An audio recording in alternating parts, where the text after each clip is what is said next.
On passe à la délibération suivante, donc, qui consiste à mettre par voie de bail emphytéotique administratif donc, à disposition un terrain pour la création d'un pôle de santé libéral et ambulatoire. Frédéric présente de manière très technique et puis après je prends. Voilà, donc c'est à deux voix, Sébastien et Frédéric. Nous allons présenter cette délibération en duo avec Frédéric Bastian, tout simplement pour quelques éléments techniques. Frédéric sera un peu plus précis et dense sur ce projet. Donc, comme vous le savez, on nous en a discuté à de nombreuses reprises ici. Il y a un projet de pôle de santé libéral et ambulatoire qui doit voir le jour, et la réflexion menée depuis plusieurs années entre notre collectivité et des professionnels de santé dans le quartier nord-ouest, notamment le quartier de la Bucaille. Après de longues recherches, un terrain a été ciblé à l'arrière du complexe Chantraine. Ce terrain appartient pour partie à la ville de Cherbourg-Octeville, mais également à PNA. Il vous est demandé, à travers cette délibération, d'autoriser le maire à engager les actes nécessaires à l'acquisition d'une partie du terrain, 1000 m² sur 3000, auprès de PNA, et négocier un bail emphytéotique avec la SCI porteuse du projet, et pour que cette dernière puisse engager les demandes d'urbanisme nécessaires à la concrétisation du projet. Voilà. Avant de donner la parole à Frédéric sur le projet, je voudrais vous demander d'apporter une modification dans la délibération. C'est simplement d'ajouter à la SCI du Val-l'Abbé ou à toute autre SCI ou structure juridique qui pourrait se substituer. Pourquoi? Parce qu'on a rencontré les porteurs du projet cette semaine et il semble, alors je ne sais pas si c'est officiel ou pas, mais il semble que la Caisse des dépôts et consignations souhaite rentrer au capital de la SCI, donc ce qui est plutôt une bonne chose. Donc ça ne peut pas être la SCI du Val-l'Abbé, donc il serait obligé de constituer une SCI ad hoc qui permettrait de porter le projet dans sa partie immobilière. Donc c'est pour ça que au départ le dossier avait été traité avec cette SCI et il vous est donc proposé d'y ajouter donc toute autre SCI ou structure juridique qui pourrait bien évidemment s'y substituer, avec lequel nous sommes en cours de discussion. Je laisse la parole à Frédéric Bastian. Bon, très rapidement, pour rappeler un petit peu la philosophie, la philosophie générale de ce projet, puisque c'est un projet qui a démarré en 2010 à la demande des professionnels de santé, parce que ce qu'il faut bien noter dans ce projet, c'est que ce sont les professionnels de santé du territoire qui se sont mobilisés pour aller vers ce pôle de santé libéral ambulatoire. Donc ce n'est pas un projet de la ville de Cherbourg. La ville de Cherbourg n'a été dans cette affaire que facilitatrice de ce projet, en aidant la mise en place d'une association, en subventionnant cette association à hauteur de 12 ou 15 000 euros, je n'ai plus le chiffre exact en tête, pour permettre de faire une étude de faisabilité de ce pôle de santé libéral ambulatoire, et en animant, en mettant à disposition des salles dans la collectivité, et puis en animant, avec la présence de nos collaborateurs, ou d'un collaborateur principalement, la réflexion autour de la mise en place de ce pôle de santé libéral ambulatoire.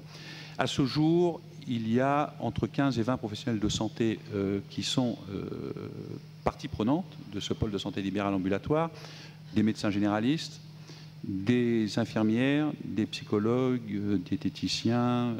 Il y a une pharmacie aussi qui va s'installer, mais qui sera hors pôle de santé, mais qui va profiter donc de la proximité du pôle pour aussi s'installer sur ce périmètre-là.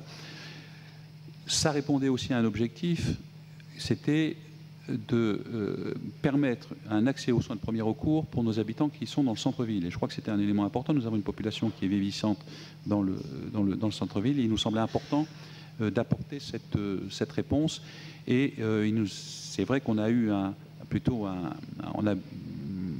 abord très bienveillant sur ce dossier, puisque ce sont les professionnels de santé du centre-ville qui nous ont justement sollicité pour aller vers ce type de dispositif. Aujourd'hui, les choses sont bien enclenchées.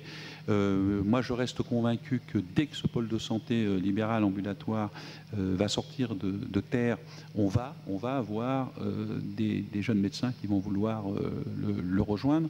Pourquoi? Parce qu'aujourd'hui, les médecins souhaitent travailler en réseau, souhaitent bénéficier d'un même secrétariat, souhaitent pouvoir s'absenter et puis avoir un collègue qui puisse prendre le relais assez facilement. Voilà, on entre dans une nouvelle dimension de l'exercice médical depuis quelques années, et aujourd'hui l'outil qui est le plus efficace, c'est le regroupement des professionnels de santé sur un seul site, que ce soit sur un mode pôle de santé libéral ambulatoire ou que ce soit sur un mode centre de santé, puisqu'une réflexion est en cours et un comité de pilotage est mis en place. Et le centre de santé a aussi des vertus. Donc, comme sur tous ces sujets-là, il n'y a pas de dogmatisme de notre part, il y a plutôt une volonté de regarder et puis d'observer et d'accompagner les dispositifs qui nous paraissent les plus intelligents sur un territoire. Et je crois que c'est ainsi que l'on répondra quand même à une des priorités aujourd'hui de nos administrés, c'est tout simplement avoir accès à un médecin, notamment un médecin de premier recours, en espérant pouvoir faire venir aussi des spécialistes sur ce type de projet. Donc voilà un petit peu pour le côté un petit peu professionnel des choses. Oui, le Cercle du Cotentin se joint complètement à ce projet, nous l'approuvons totalement. Nous avons d'ailleurs bâti une partie de notre campagne en 2014 sur la nécessité de faire émerger un pôle de santé libéral ambulatoire, et c'était un point d'accord que nous avions. En revanche, il était un point de désaccord que nous avions, vous y faisiez allusion, Monsieur Bastian, c'est le centre de santé publique que le Front de gauche avait demandé à l'occasion de la fusion et que vous aviez repris dans votre plateforme. Vous faisiez allusion au comité de pilotage. Nous émettons les plus grandes réserves sur ce deuxième projet. Comment les deux projets, si le second devait voir le jour, va s'articuler avec le premier qui, je le rappelle, est une très bonne chose pour le centre-ville puisque ce projet a été bâti avec la communauté médicale, vous l'avez rappelé, et c'est ce qui fait d'ailleurs sa force par rapport à des centres publics qui ne sont, à mon sens et à notre sens, pas adaptés dans des agglomérations comme la nôtre et qui sont parfois, souvent même, des gouffres financiers lorsqu'ils ont été mis en place avec des problèmes de gestion. Ils peuvent être très bien parfois en milieu rural. Je soutiens ces projets quand ils peuvent se mettre en place dans des zones rurales qui sont particulièrement désertifiées. Mais je crois que pour notre ville, ce projet est totalement inutile dès lors que ce pôle de santé libéral ambulatoire va voir le jour. Vous pouvez apporter les éléments de réponse. Les projets sont complémentaires. Je crois qu'il faut repartir des besoins de santé du territoire et avec des populations de médecins qui ont peut-être des aspirations différentes. C'est-à-dire que maintenant, et on en a rencontré, il y avait une 60aine d'internes qui sont présents d'ailleurs sur le territoire depuis quelques mois et dans le cadre d'une action d'attractivité, de présentation des atouts pour permettre ultérieurement à ce que ces internes puissent découvrir les opportunités, notamment professionnelles, mais aussi en termes de cadre de vie de notre région. Donc il y a des actions qui sont menées en lien avec la polyclinique, avec l'hôpital, avec la Fondation du Beau Sauveur et avec les collectivités, que ce soit la ville de Cherbourg, que ce soit la communauté de communes d'Épieux ou de La Hague. Et on se rend compte que dans les aspirations des jeunes médecins, il y a aussi une aspiration salariale, il y a une aspiration à des horaires qui soient peut-être moins contraignants que cela. Et on se rend compte aussi, quand on regarde la pyramide des âges de nos médecins, c'est que, eh bien, il y aura d'ici quelques années, donc je ne vais pas dire de la place pour tout le monde, mais il y aura un renouvellement et sur des besoins en santé qui sont des besoins en santé qui demeurent extrêmement importants.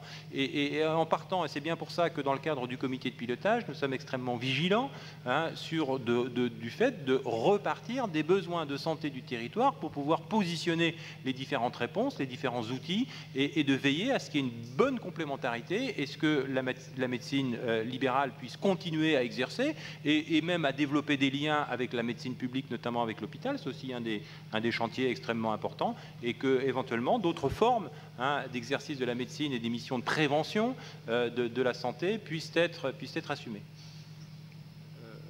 Monsieur Jamtel, ou comme tu... C'était pour compléter juste pour compléter par rapport... Ça ne touche à rien, c'est bon. C'est tout bon. Juste pour compléter par rapport au propos de Monsieur le maire, il y a deux éléments qui sont... parce que je peux partager une partie de votre analyse qui consisterait à dire c'est pas parce qu'on va faire un centre de santé qu'on va faire venir des médecins. Ça, je la partage et il faut, de ce point de vue-là, dans le cas du comité de pilotage, c'est quelque chose que l'on regarde effectivement avec précision. Ceci étant dit, il y a deux éléments qui sont, un que Monsieur le maire a appelé, c'est la volonté des médecins de travailler autrement, ça c'est le premier élément. Le deuxième, avec notamment la question du salariat qui n'est plus un tabou chez les jeunes médecins. Un deuxième élément qui est important, c'est que la loi de santé, même si par ailleurs elle a des effets que je peux considérer comme pas forcément positifs, mais de ce point de vue-là a des effets positifs, puisqu'elle permet de remettre à niveau un différentiel entre en termes de ça rejoint la question du financement, hein, en fait, les centres de santé étaient jusqu'à maintenant exclus d'un certain nombre de dispositifs que la médecine libérale pouvait obtenir. Là, c'est vrai que certaines revalorisations, notamment le dossier médecin traitant, notamment le ROSP, qui a un dispositif qui permet à chaque médecin d'avoir un complément, donc les centres de santé peuvent prétendre à ces financements-là. Donc ça contribue à diminuer le risque de difficultés de financement de ce type de dispositif. Et enfin, il y a un autre élément qui est important, je crois, et qui doit effectivement retenir notre attention, c'est la question, est-ce que ce sont 6 centres de santé il devait y avoir, et à ce stade, on ne peut pas la faire, ça fait partie des travaux du comité de pilotage qui est en cours, qui est un autre aspect, c'est la question de la promotion de la santé, qui est tout à fait d'ailleurs complémentaire et cohérent dans un centre de santé. Ceci étant dit, un centre de santé, il peut être municipal, il peut être associatif, il peut être mutualiste, hein. Donc on a différentes formes juridiques pour un centre de santé. Donc je crois qu'à ce stade, il sera à mon sens tout à fait prématuré que de partir sur telle ou telle hypothèse juridique. Monsieur Le Chaptel. Peut-être que monsieur le conseiller régional pourrait voir monsieur Brière, qui est le maire de Saint-Lô, et qui précisément a demandé à monsieur Guirec-Loyer de le rencontrer. Et monsieur Guirec-Loyer, c'est le président de la Fédération nationale des centres de santé, et il est lui-même directeur du centre de santé de Beson. Et il a demandé à le voir, parce que tous les pôles de santé libéraux qui sont autour des communes de Saint-Lô, il s'aperçoit qu'il y a une grande difficulté à pérenniser les dispositifs, voire à faire venir des médecins. Donc, il a sollicité une entrevue pour savoir ce qu'étaient justement ces centres de santé municipaux, mutualistes ou associatifs, comme vient de le dire monsieur Bastian. Ce qui signifie que sur ce sujet-là, ce que la Basse-Normandie a pu faire en termes d'appel d'offres pour faire venir des spécialistes ou des médecins généralistes, eh bien, on avait laissé de côté cette possibilité-là. Et des maires de droite comme des maires de gauche se sont aperçus dans les 2 dernières années qu'il y avait différentes manières d'envisager le sujet. Bon, ça c'était pour l'anecdote politique. Sur les financements, qui était l'une des raisons pour lesquelles, lors des élections municipales de 2014, vous n'étiez pas favorable à ce type de structure, puisque vous vous référiez à un certain nombre de... Non, mais je sais... Oui, non, d'accord, mais... Sauf qu'il y a eu un accord politique qui a été passé, donc je ne reviens pas. Mais vous n'avez pas changé de point de vue sur le sujet. Voilà. C'est pas qu'au nom de l'accord politique. Hein, Non. Pardon ? Je dis que ce n'est pas qu'au nom de l'accord politique. Non, mais je sais bien. D'accord. Non, mais ce qui a quand même changé par rapport au centre de santé, c'est qu'il y a 2 points forts par rapport à ce type d'offre. D'abord, c'est le fait que les nouveaux financements, et notamment collectifs, permettent pour les collectivités territoriales de mieux envisager une stabilité financière pour ces structures. Deuxième point fort qui est relayé par M. Loyer, c'est qu'il n'y a pas de difficulté de recrutement. Voilà, donc ça, c'est vrai que par rapport à cet argument qui est souvent mis en avant par rapport au déficit démographique des médecins, ce monsieur-là, il n'est pas démagogique quand il dit ça. Il est président lui-même d'un centre de santé, il suit tous les projets en cours ou les projets qui existent déjà. Donc, lors des comités de pilotage, il étaye à chaque fois son propos de choses concrètes et il dit une chose toute simple. Ce qu'on est capable de faire à Beson, si sur le littoral de la Manche, on n'est pas capable de le faire, il y aurait quand même un paradoxe, quoi. C'est-à-dire que le fait d'accueillir des nouveaux médecins, des médecins jeunes en formation sur une ville comme Cherbourg ou sur une ville nouvelle comme Cherbourg en Cotentin, c'est pas quelque chose d'impossible parce que là où ça existe, ça se met en place, quoi. Donc, c'est vrai que sur toute la partie, sur tout ce qui était de l'ordre des débats des municipales, il y a quand même des arguments forts qui permettent de valider l'intérêt de cette démarche. Voilà. Maintenant, sur le plan de l'agglomération, toute personne qui sollicite des riverains, des voisins, des personnes de sa famille, fait le même constat. Les délais sont longs, il y a un certain nombre de dépassements d'honoraires, il y a une concentration des médecins et des spécialistes dans les zones franches, ce qui est paradoxal avec le fait qu'il y a plus de gens qui s'installent en périphérie urbaine ou en périphérie de l'agglomération. Donc il y a un certain nombre de déséquilibres qui se sont créés. Donc c'est vrai que nous, c'est pas simplement d'un point de... Si, c'est d'un point de vue politique qu'on est attaché à ce projet, parce que pour nous, il est symbolique de ce qu'a été l'accord politique et parce qu'on veut qu'il soit mis en place au service de la population, et on fait en sorte que ça le soit en s'appuyant sur le regard des experts, notamment cet expert qui est médecin généraliste lui-même et qui est directeur d'un centre de santé. Voilà. Donc on étaye au fur et à mesure notre propos sur ça. Sur cette délibération, on s'abstiendra, parce que la différence entre un pôle de santé libéral et un centre de santé, c'est que le pôle de santé libéral ne lie pas la collectivité territoriale sur un projet de santé.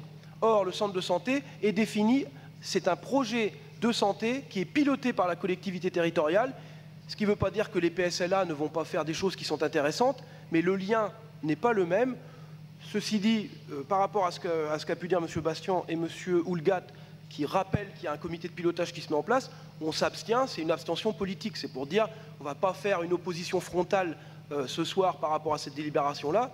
Néanmoins, on reste persuadé que les centres de santé sont qualitativement plus intéressants que les pôles de santé libéraux. On ne les met pas sur un même niveau en termes de réponse par les collectivités sur l'organisation de l'offre de soins pour un territoire. Voilà. Juste deux petits points complémentaires. Le premier, et M. Le Gentel y a fait référence, c'est que cette démarche, cette réflexion s'inscrit dans un diagnostic local du territoire, un diagnostic santé du territoire. Donc on est sur une démarche qui est quand même assez scientifique, j'allais dire, une démarche qui est pilotée par Anne-Marie Martel DGA et qui vraiment a consisté à avoir le point de vue des professionnels de santé médecins, professionnels de santé infirmiers, des associations sur le territoire, enfin de tout ce qui tourne autour de la santé sur le territoire et qui ont fait des préconisations, mais pas d'ailleurs que sur la question de l'accès aux soins, aussi sur la question de la promotion de la santé. Parce que c'est pour moi un sujet tout aussi important, la promotion de la santé, que l'accès aux soins. Et je crois qu'aujourd'hui, on se doit, nous, collectivités, de mettre des moyens sur ce qu'on appelle la prévention des maladies non transmissibles, où là, il n'y a pas besoin, c'est le diabète, l'hypertension artérielle et l'obésité. Où là, effectivement, avec de la prévention, on peut éviter d'avoir des gens malades. Et c'est tout l'objet de notre politique de promotion de la santé. Après, pour répondre un petit peu quand même à M. Le Gentel, et pas d'un point de vue politique, moi, la question du centre de santé m'est apparue comme étant quelque chose qui peut être intéressant, effectivement, pour les raisons que vous avez évoquées, mais cependant, je mettrais une petite nuance par rapport à ce que vous disiez, par rapport au pôle de santé libéral ambulatoire. Parce que le pôle de santé libéral ambulatoire, pour avoir cette appellation, il doit obligatoirement intégrer un projet de santé sur le territoire. Alors je ne vous dis pas qu'il est facile de mobiliser des médecins libéraux sur un projet de santé sur un territoire, ça je ne dis pas que c'est facile, mais en tout cas l'estampillage pôle de santé libéral ambulatoire fait référence de toute façon à une convention avec l'agence régionale de santé pour pouvoir bénéficier de cette dénomination et donc de définir un projet de santé sur le territoire. Donc, il y a d'autres nuances entre le centre de santé et le pôle de santé, sur lequel on aura l'occasion, je pense, de revenir dessus. Mais en tout cas, je tenais à dire que le pôle de santé libéral ambulatoire a une obligation de raisonner sur un projet de santé sur le territoire. Pour être complètement précis sur le sujet, ça ne devrait pas s'appeler pôle de santé, ça devrait s'appeler maison de santé. Parce que les pôles de santé, c'est dispersé géographiquement, et là, celui dont vous traitez est concentré géographiquement. Et dans l'appellation, dans les terminologies, normalement, ça devrait être maison de santé libérale. Je ne vais pas rebondir, parce qu'on pourrait encore... Mais... Ah, ça va devenir un débat de spécialistes. On pourrait dire, parce qu'on est dans la question du réseau, et il y aura peut-être des professionnels de santé qui ne seront pas intégrés dans le pôle de santé, mais qui bénéficieront des outils des pôles de santé. Voilà, c'est pour ça que c'est... Voilà.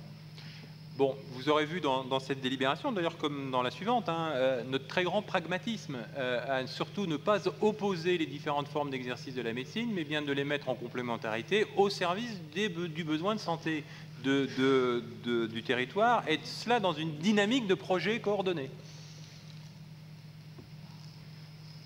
votre pragmatisme, monsieur le maire, il a consisté quand même à changer radicalement de point de vue pendant la campagne entre les deux tours, puisque quand on avait débattu de cette question, vous aviez clairement dit et radicalement dit que vous étiez en accord avec nous. C'était un débat que chacun pourra revisionner. Il était à la salle des fêtes et diffusé sur Tendance Ouest. Il est toujours disponible.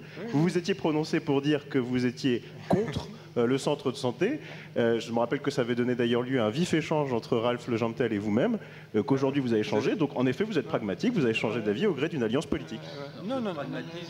Le pragmatisme, ce n'est pas le dogmatisme, monsieur. Voilà. Donc il faut accepter aussi de... Bon, on peut refaire l'histoire. Nous nous étions engagés, je parle sous le contrôle de Ralph Legentel, à faire une étude. Hein. Nous, je veux dire, dans une démarche, je veux dire, on saute pas pieds joints dans un projet comme ça dans le vide. Nous, on demande à être, d'une certaine façon, à être dans une démarche qui soit une démarche la plus rationnelle possible. Donc c'est pour ça qu'on a mis en place ce comité de pilotage et qu'au titre de ce comité de pilotage, on a une démarche qui me paraît, moi, tout à fait saine et normale, qui part d'une idée, de valider si cette idée, de la transformer en projet, de voir les conditions de réalisation du projet, de lever petit à petit les conditions, les obstacles qui peuvent se poser. Donc c'est une démarche qui me paraît, moi, tout à fait sereine. Et je l'avoue, oui, moi, ma première, mais comme la vôtre à l'heure actuelle, peut-être vous demanderez à être convaincu de la pertinence d'un outil comme celle de Frédéric. C'est vrai qu'à première vue, nous ne savions pas ce que c'était qu'un centre de santé. Nous avons découvert, et puis en plus, on s'aperçoit aussi d'une certaine façon eh bien, qu'un certain nombre d'obstacles se lèvent au fur et à mesure. Donc voilà, je crois qu'on ne va pas être dogmatique sur un dossier comme celui-ci. Je le soumets aux voix, donc sachant qu'il y aura, donc, si j'ai bien compris, 7 abstentions. Donc, qui vote contre? Qui s'abstient? Merci. Donc, avec les précisions juridiques que j'ai apportées en début pour la délibération. Sébastien Fagnan continue donc sur un autre dossier, donc, sur lequel on a fait preuve de pragmatisme parce que ça correspond à un besoin de la population. Et en effet, nous avons eu plusieurs remontées de nos concitoyens concernant la mise à disposition d'une salle pour les cérémonies d'obsèques civiles, des demandes qui ont été relayées notamment par des élus du groupe de la Gauche Debout. Nous avons donc engagé une réflexion commune afin de pouvoir identifier un bâtiment municipal qui pourrait servir de salle pour les cérémonies d'obsèques civiles. Nous avons donc pu flécher la salle de l'espace Gandhi, située rue de l'Allée à Octeville, qui présente des caractéristiques tout à fait intéressantes pour accueillir cette salle d'obsèques civiles, notamment un parking, que les Octevillais ne m'en veuillent pas pour ce que je vais dire dans quelques instants, mais une position géographique un peu périphérique qui permet de garder une certaine confidentialité indispensable à ce type de cérémonie. Donc il vous est proposé d'affecter pas seulement aux salles pour les cérémonies d'obsèques civiles, la salle Gandhi, mais tout type d'activité. Un NAPIC peut en témoigner puisque des associations liées au développement international sont logées dans cette salle-ci. Bien évidemment, lorsque les familles nous feront part d'une demande pour tenir des obsèques civiles, elles seront prioritaires. Et vous est proposé également de fixer un tarif d'occupation modique de 10 € pour une demi-journée, puisque la municipalité ne peut mettre à disposition gratuitement une salle à des particuliers. Monsieur Le Jamtel. C'est juste une interrogation, donc on se félicite de cette mise à disposition et c'est une bonne chose. Dans les documents qui font le répertoire de tout ce qui appartient à la ville, avec la destination des différents bâtiments, pour la salle Gandhi, c'est marqué possibilité, transfert d'usage, regroupement, activité sur autres sites et cession. Alors, ce sont ces documents-là. Oui. Donc, bon. Pardon. Pour rebondir sur ce que vient de dire Michel Louiset, bien évidemment, comme vous le savez, on est amené à délibérer assez régulièrement sur la cession qu'à la vente d'une partie de notre patrimoine municipal quand l'occasion se présente et lorsque ces bâtiments-ci n'ont plus d'intérêt particulier. Cela avait peut-être été fléché il y a quelque temps pour la salle Gandhi. Au vu des associations qui l'occupent aujourd'hui et maintenant de sa nouvelle destination pour accueillir des cérémonies d'obsèques civiles, bien évidemment, cette salle ne sera jamais cédée. D'accord, oui, donc c'est un document. Le document sera mis à jour. S'il n'y a pas d'autres remarques, qui vote contre? En tout cas, merci pour votre perspicacité. Qui vote contre? Qui s'abstient? Délibération adoptée à l'unanimité. On passe donc à l'avis sur l'enquête publique pour l'autoriser d'exploiter une installation de déconstruction de coques de sous-marins. Oui, en effet, une enquête publique de 36 jours est actuellement en cours, débutée le 30 novembre dernier jusqu'au lundi 4 janvier 2016, concernant l'autorisation pour DCNS d'exploiter une installation de déconstruction des coques de sous-marins nucléaires lanceurs d'engins. Pour l'instant, il s'agit de 5 SNLE, ensuite engagés à l'avenir. La déconstruction de sous-marins SNA de la classe Ruby, nombre de 6, plus des sous-marins encore actuellement en service et qui, à l'avenir, bien évidemment, seront l'objet d'une déconstruction et ainsi pérenniser cette activité industrielle sur le site de Cherbourg. Madame Varenne. Oui, sur cette délibération, en fait, on s'abstiendra parce qu'on pense qu'à minima, on aurait pu attendre le résultat de l'enquête publique du 4 janvier pour pouvoir se positionner par rapport effectivement aux impacts en fait environnemental et donc c'est au niveau j'ai pas souligné, du 30 novembre au 4 janvier 2016. Donc on pensait qu'on pouvait attendre au moins le retour de l'enquête. C'est justement pour ça, c'est qu'avant la clôture de l'enquête publique, il faut qu'en tant que collectivité, nous émettions un avis. Et un avis favorable à ce projet ou un avis qui soit défavorable. Et c'est au vu de ces avis que dans le cadre de la procédure d'enquête publique, le commissaire enquêteur dira « Écoutez, je suis désolé, mais il y a tellement de collectivités qui se sont prononcées contre et qui sont très dubitatifs par rapport à ce projet que mon avis est défavorable, etc. » Et inversement, voilà, donc on nous demande notre avis dans le cadre de la procédure pour permettre au commissaire enquêteur de se prononcer et d'émettre lui-même l'avis au vu des informations qu'il aura collectées. Oui. Toutes les études relatives à cette enquête publique sont à disposition du public à la mairie de Cherbourg-Octeville, comme stipulé dans la délibération. Donc vous pouvez consulter les documents, bien évidemment.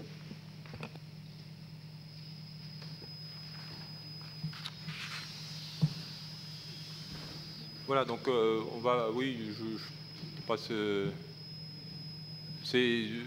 C'est un atout important pour notre ville. Nous, on a consulté donc, par rapport aux risques qu'il pouvait y avoir, parce que bien évidemment l'enquête publique, elle est non pas par rapport à l'activité économique en elle-même, mais par rapport aux risques, aux incidences. Donc on voit très bien qu'on est sur un site qui, au sens propre comme au sens figuré, est confiné. Et qu'en même temps, donc, il y a un intérêt, mais ce n'est pas sur l'objet du fond de la délibération sur l'impact économique que cela peut avoir qu'il faut se prononcer, mais c'est bien sur la nature du risque qui pourrait être fait. Je propose de le soumettre aux voix. Qui vote contre, qui s'abstient, 7 abstentions. Et parfait. On passe à la traditionnelle délibération sur les ravallements de façade. Pardon. Une délibération récurrente concernant une attribution d'aide suite à la réalisation de travaux. Donc via cette délibération, il vous est proposé d'attribuer une aide totale de 2 650 € et 58 centimes à 2 de nos concitoyens pour des travaux de ravalement de façade. Qui vote contre? Qui s'abstient? Délibération adoptée à l'unanimité.